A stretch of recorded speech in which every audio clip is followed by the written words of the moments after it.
Hurricane Nora made landfall on the Gulf Coast of Louisiana at 11:58 p.m. on a Thursday in September. Category 4. Wind speeds of 220 kilometers per hour. The kind of storm that names itself in your memory forever. Claire had stayed. She knew she should not have stayed. She had stayed anyway. Her neighbors had evacuated 2 days before. Her street was empty by Wednesday evening. Claire and River were the only ones left. River was always the only reason she needed to stay. And the only reason she almost didn't make it out. And the only reason she did.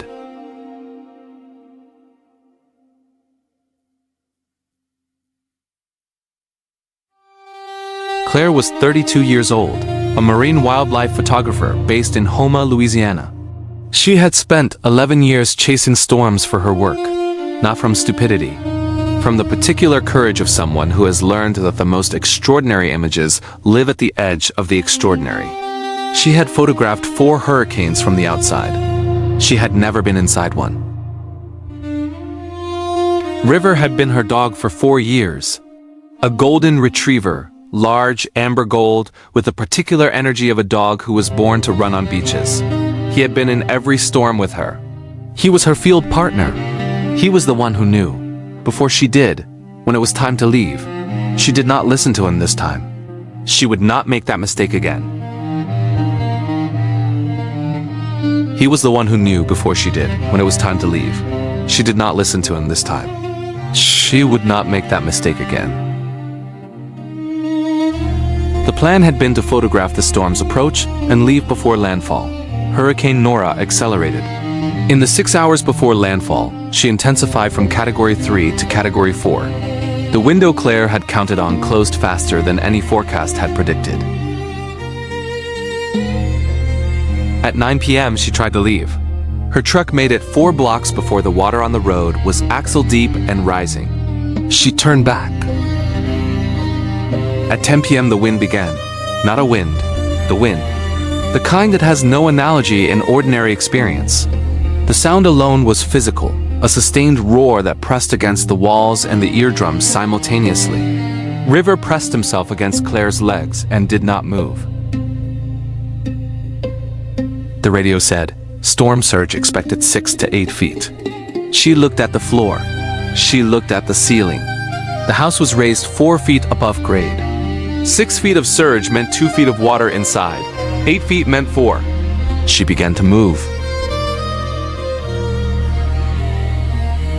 The water came at 11:30 p.m., not gradually, a surge. A wall of dark water that came under the doors and through the floor gaps simultaneously. In 90 seconds, the floor was ankle deep. In 3 minutes, it was knee deep. Claire had moved to the second floor, the cottage's small upper room. She had taken her go bag, her phone, her radio, 2 liters of water, and River. River went up the stairs ahead of her. He had already understood. The water followed them up the stairs. It stopped at the 4th step. 4 feet of water below them. The storm above them. They were on an island that was a room. Outside, the sound of the hurricane at full strength. The house shook with each gust, not dramatically, but continuously, like a sustained tremor.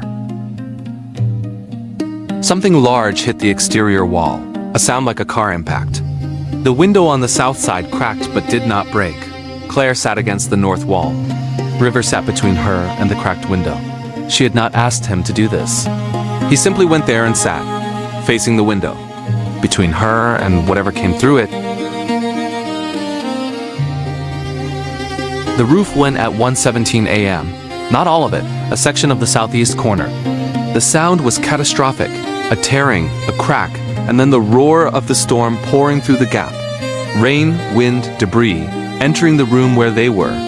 Claire moved to the northwest corner, the furthest point from the breach. River moved with her. She pulled a heavy blanket from her go bag, the emergency thermal blanket she always carried. She wrapped it around both of them. The rain hit the blanket like gravel. The wind tried to take it. She held it. River pressed himself against her chest, his full body weight against her, his paws on her lap, his face against her neck. He was shaking. She realized with a start that she had thought he was never afraid. He was afraid now. And he was still pressed against her, still there, still choosing her, even afraid. She tightened her arms around him. She said, "I've got you." She set it into his fur, quietly, with everything she had. She said, "I've got you." She said it because she meant it, and because she needed to hear herself say something true. The storm continued. They held each other in the corner of a broken room and waited for it to be finished with them. Hurricane Nora passed at 4:30 a.m. The wind dropped in stages, each stage revealing more of the silence underneath.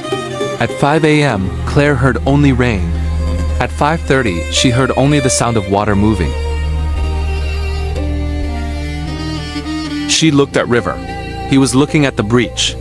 His tail began to move, slowly at first, then faster. She almost laughed. She did laugh. A short, involuntary laugh that came out of her like something that had been held under pressure. She photographed the flooded interior of her home from the stairs. She did not know why. It seemed important to document what had happened in this house. River waded through the water to the front door. He looked back at her. She followed him out.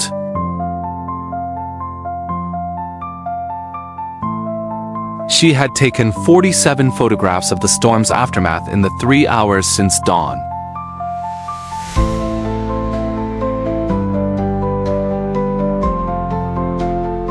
The rescue boats reached her street at 9 a.m. She was sitting on the roof of her truck, the only part of it above water, with River beside her.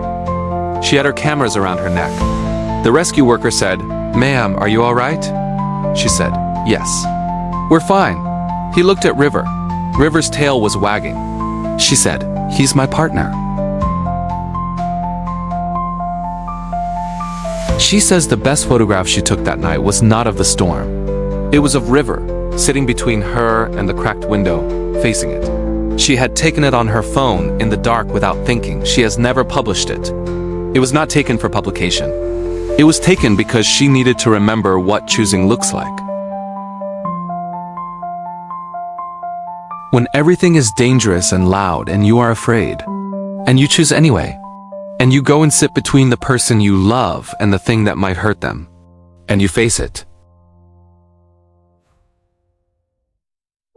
River still goes everywhere with her, to every coast, every storm season, every wild place at 3 in the morning. He still presses against her when the thunder comes. He still knows before she does when it is time to leave. She listens now.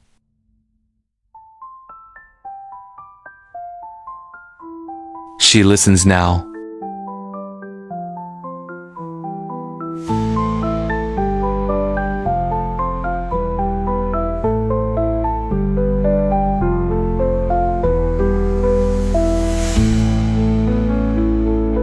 If this story moved you, share it with someone who needs to hear it today. Subscribe to Bound to Survive. A new story every week.